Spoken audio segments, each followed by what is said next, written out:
To all of my fellow brothers and sisters, peace be with you in the name of the Lord Jesus Christ. My name is Ben, and I welcome you to the Restored Ephraim Publications channel. Today I'm going to show you an obscure prophecy about Jesus Christ being rejected by the Jews in the Book of Deuteronomy. But first, if you haven't heard yet, or if you're new here, I have completed my translation of the 5 books of Moses, and it is now available on Amazon, the full version. There is a free version. Both versions are linked in the description of this video. The full version contains all my notes and translation notes and my chapter headings, and it's available on Amazon, so please check it out if you can afford it. Or if you can't afford it, there's a free version in the link below as well. Both versions are linked below. Now, today, as I said, we're going to talk about this obscure prophecy in the Book of Deuteronomy that is a prophecy of the Jews rejecting Jesus Christ. And I probably talked about this before in some other video, but I want to isolate it now and really focus on it. In case I forgot about it, I don't remember if I did this or not. But it came to mind again, so I thought I should do it whether I did it again before or not. So this is Deuteronomy chapter 32, verse 15 through 17. And it says, in the King James Version, it says, "But Jeshurun waxed fat and kicked, thou art waxen fat, thou art grown thick, thou art covered with fatness.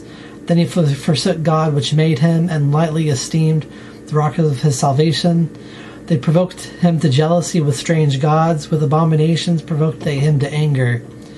They sacrificed unto devils, not to God, to gods whom they knew not, to new gods that came newly up, whom your fathers feared not." So that's the King James Version. It's not actually a very good translation, in my opinion. So let me read it to you in my own translation, the Restored Ephraim Bible. It says, "And Jeshurun grew fat and kicked. Thou art grown fat. Thou art grown thick. Thou art gorged. And he forsook God which made him, and esteemed the rock of his salvation a fool. They provoked him to jealousy with strangers. With abominations provoked they him to anger. They sacrificed unto demons, not to God, gods whom they knew not, to new things that came newly up, whom your fathers expected not." So that's my version, and I'm going to show you in my version how this really better points us to Christ and shows us that the Jews would reject Jesus Christ. So in verse 15, this is talking about Jeshurun. Jeshurun is another title for Israel, kind of poetical title. It comes from the Hebrew word Yeshur, and they add an un at the end. And what this makes it is a diminutive in Hebrew. And a diminutive makes it something smaller. So the term Yeshar means upright. And Yeshurun means little upright one.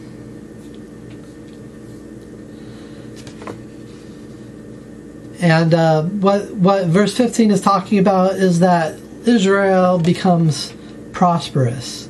And because of their prosperity, they forget God. Then, and then in verse 16 and 17, people use this to point out their problem with idolatry, and of course that is true. But the greatest judgment that fell upon Israel was the judgment of the Romans against Israel when they got kicked out of their land, and for like some almost 2,000 years the Jews had been cast out of their land. But the thing is that they were not practicing idolatry during this time. And so when we read this verse, it's not only talking about idolatry for the first time, it's also talking about the problem that occurred that led to the Jews being cast out of Judea by the Romans around. There was one attack 70 AD, and then like 110 or 120, something like around that time, was the greatest one, which got them absolutely decimated out of that area. And so we've in the first part it says they provoked him to jealousy with strangers. In the King James Version it says they provoked him to jealousy with strange gods. But it doesn't say. You'll notice that if you have the LDS version of the scriptures, the word gods is italicized, which in the King James Version means it was something that the translators added in order to to make more sense according to them. But it doesn't occur there. And so I translated it as strangers. And this is important because during the time of Christ, the Jews didn't anger God with strange gods. They angered God because they united themselves with strangers who were the Romans against Christ.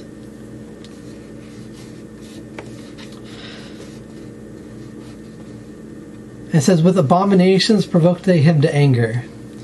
Now, in the past, during the first cast out, the abominations are referring to child sacrifice and to worshiping of idols, and that is not going on during the second, the time previous to the second cast out.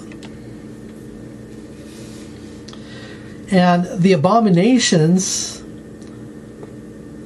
mentioned here are referring to the traditions of the Jews, because they put these traditions above the law of God.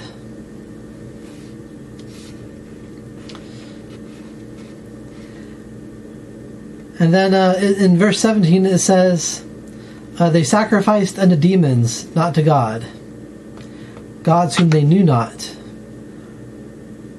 to new things that came newly up, whom your fathers expected not.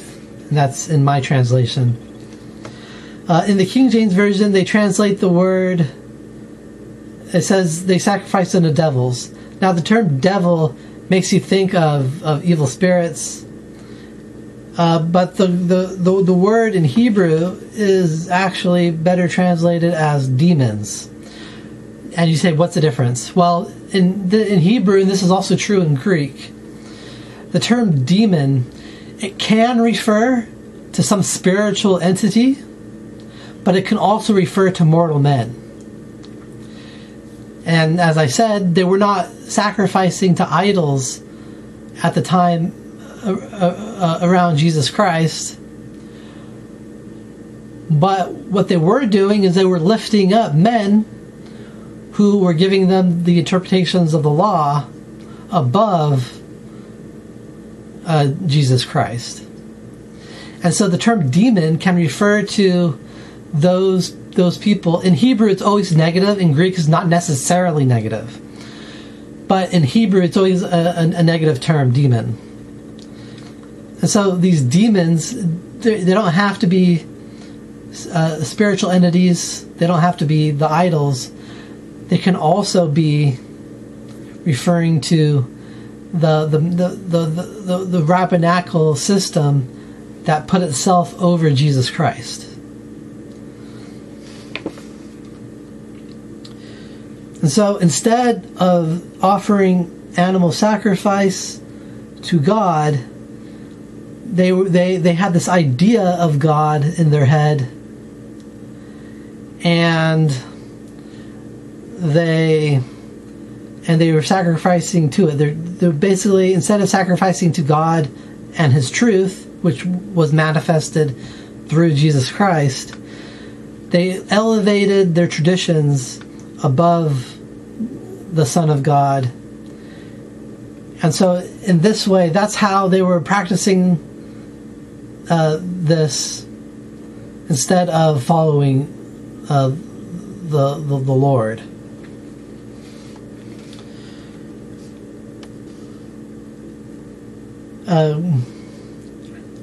Gods whom they knew not. And of course, this applies both to the first time and the second time of the Jews being cast out. And so back then, they were sacrificing to gods who their ancestors didn't know, whom they were not taught about. And in the second time, again, they elevated their traditions over God and His system. And so again, that's referring to that idea. Now, this last line I translate as, to new things that came newly up, whom your fathers expected not.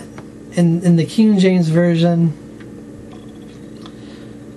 they translate it as, to new gods that came newly up, whom your fathers feared not. Now again, notice the italicized word for gods. So they added that because they thought it would make more sense. It would be better translated as to new things that came newly up. And these new things were ideas. And again, this is going to the concept of that their traditions were more important than the law of God, and thus their traditions were more important than God.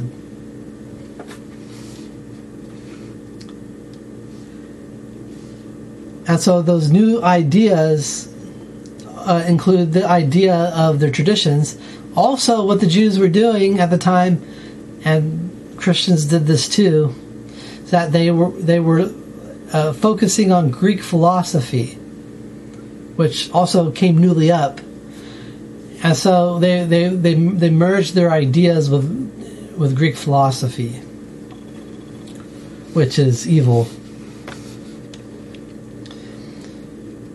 And so these ideas were new ideas that came newly up around the time of Christ. In the King James Version, it says, whom your fathers feared not. Now, the word feared in Hebrew, this is the King James Version is following the Masoretic text. My version is actually following the Samaritan Pentateuch for this word. And that is because the word is obscure in the Hebrew. The actual word in Hebrew refers to a storm. Or it may also refer to the dread that you feel at an approaching storm. And this didn't make too much sense to me. Now, scholars say that it might be better to translate the word as new, as in I knew what was going on. K-N-E-W, not N-E-W. And the reason why they say this is because this is how the Greek Septuagint translates it.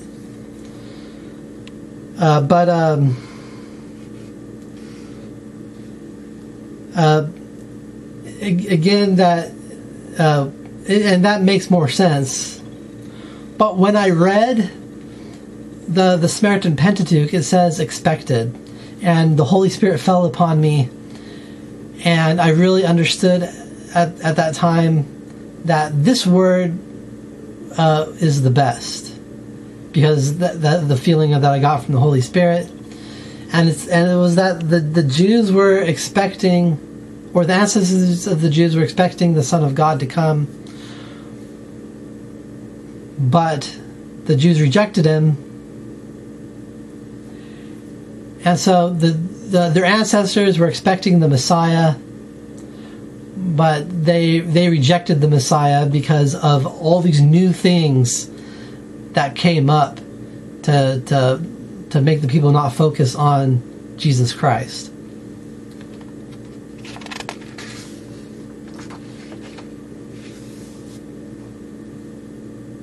And so that is showing us that the Jews would reject Jesus Christ. And so this is pointing us to the fact that that would occur, and therefore Jesus Christ is true because it prophesies of his rejection, and that all of that was foretold.